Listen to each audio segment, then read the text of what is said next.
All right, in the span of less than 2 weeks, 3 Chinese nationals with ties to the University of Michigan have been brought up on federal charges. Most recently, a researcher from Wuhan, China, is being detained at Detroit Metro Airport. This after being accused of smuggling biological materials into the United States. And then last week, you might remember, a couple is also charged with smuggling a dangerous fungus. So what's going on? Lauren Kostick joining us live with the story. Lauren, what did you find out? Are any of these connected? Well, Ty, I spoke with a former U.S. attorney here in Michigan, and he tells me these incidents aren't necessarily new, but they have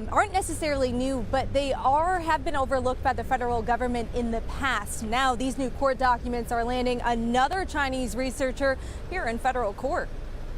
FBI busting a third Chinese scholar with ties to the University of Michigan in the latest smuggling scandal.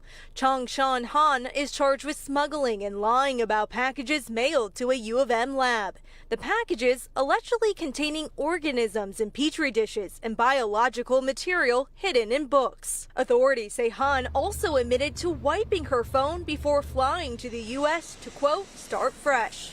It's the third time in less than 2 weeks that a Chinese national with ties to the Ann Arbor school has been charged with federal crimes. Last week, a couple was accused of smuggling a dangerous fungus for research at the university. They're seeking your detention based on the fact that you present a serious risk of flight. Do you understand all that? Well, this is unfortunately not unusual at all. This has been happening for many, many years. Matthew Schneider, former U.S. attorney for Michigan, saying the feds are cracking down. Pretty apparent that this is happening more and more. And it's also apparent that the U.S. Attorney's Office and the Justice Department is stepping up enforcement. And I think we're going to have more of these cases in the future. So it's not going away anytime soon.